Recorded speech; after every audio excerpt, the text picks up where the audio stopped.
Bismillahirrahmanirrahim. Assalamualaikum warahmatullahi wabarakatuh. Alhamdulillahi rabbil alamin. Wassalatu wassalamu ala asrafil anbiya'i wal mursalin wa ala alihi wa sahbihi rasulillahi ajma'in, amma ba'd. Rabbi israh li sadri wa yassir li amri wahlul 'uqdatam min lisani yafqahu qawli thumma yafqahu qawli. Halo sahabat hebat, bertemu lagi dengan saya Sangkot Rahmat Fajri Nenggolan, mahasiswa Sekolah Tinggi Agama Islam Hubbul Waton Duri, program studi pendidikan agama Islam. Kali ini saya ingin berbagi informasi kepada teman-teman sekalian mengenai konstruksi butir tes objektif dan butir soal uraian. Tes objektif juga dikenal sebagai tes dikotomi atau dikotomusly score item, karena jawabannya antara benar atau salah dan skornya antara 1 atau 0. Disebut tes objektif karena nilainya objektif. Bentuk-bentuk tes objektif. Yang pertama, melengkapi atau completion test. Yang kedua, tes objektif bentuk pilihan ganda atau multiple choice test. Yang ketiga, tes objektif bentuk menjodohkan atau matching.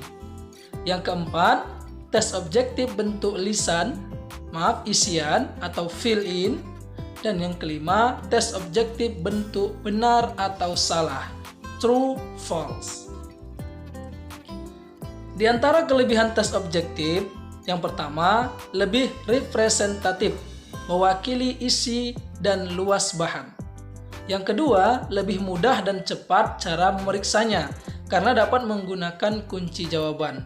Bahkan dapat menggunakan alat-alat kemajuan teknologi seperti mesin scanner dan komputer. Yang ketiga, pemeriksaannya dapat diserahkan kepada orang lain. Yang keempat, dalam pemeriksaan maupun penskoran tidak ada unsur subjektif yang memengaruhi, baik dari segi guru ataupun evaluator maupun murid atau peserta tes.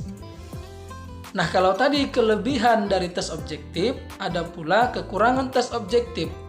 Di antaranya yang pertama, membutuhkan persiapan yang lebih sulit daripada tes esai atau uraian. Karena butir soal atau item tesnya banyak yang harus diteliti untuk menghindari kelemahan yang lain. Yang kedua, butir-butir soal cenderung hanya mengungkap ingatan dan pengetahuan kembali saja dan sukar untuk mengukur kemampuan berpikir yang tinggi seperti sintesis atau kreativitas berpikir. Yang ketiga, banyak kesempatan bagi siswa untuk berspekulasi dalam menjawab soal. Yang keempat, kerjasama antar siswa pada waktu mengerjakan tes lebih terbuka dan mudah. Selanjutnya, tes uraian. Tes subjektif sering juga disebut tes uraian atau tes esai, yaitu tes seperangkat soal yang berupa tugas, pertanyaan yang menuntut siswa untuk mengorganisasikan dan menyatakan jawabannya menurut kata-kata atau kalimatnya sendiri. Jawaban tersebut dapat berbentuk mengingat kembali, menyusun, mengorganisasikan, atau memadukan pengetahuan yang telah dipelajarinya dalam rangkaian kalimat atau kata-kata yang tersusun secara baik. Nah, dilihat dari luas sempitnya materi pertanyaan, maka tes bentuk uraian ini dapat dibagi menjadi dua bentuk, yaitu yang pertama, uraian terbatas atau restricted response item, dan yang kedua, uraian bebas atau extended response items. Selanjutnya, bentuk-bentuk tes esai. Yang pertama, tes esai objektif. Yang kedua, tes esai non-objektif. Dan yang ketiga, pengembangan tes esai. Kelebihan tes esai. Ada beberapa kelebihan untuk tes esai ini. Di antaranya yang pertama, anak didik dapat mengorganisasikan jawaban dengan pikiran sendiri, dapat menghindarkan sifat keterkaan dalam menjawab soal, melatih anak didik memiliki fakta yang relevan dengan persoalan, serta mengorganisasikannya sehingga dapat diungkapkan menjadi satu hasil pemikiran terintegrasi secara utuh.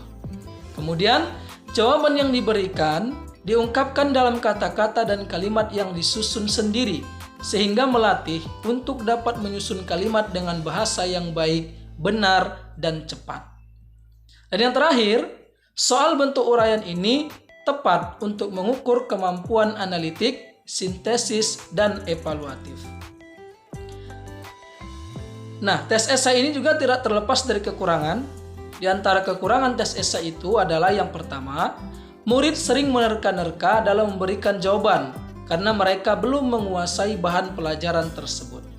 Yang kedua, memang tes sampling yang diajukan kepada murid-murid cukup banyak dan hanya membutuhkan waktu yang relatif singkat untuk menjawabnya.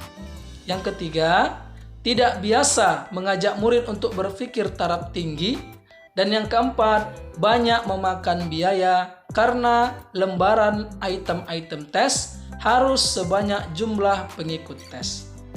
Nah, teman-teman sekalian, itu tadi penjelasan mengenai konstruksi butir tes objektif dan butir soal uraian. Semoga bermanfaat. Kurang dan lebihnya saya mohon maaf. Saya akhiri. Wabillahi taufiq wal hidayah. Wassalamualaikum warahmatullahi wabarakatuh. Salam hebat.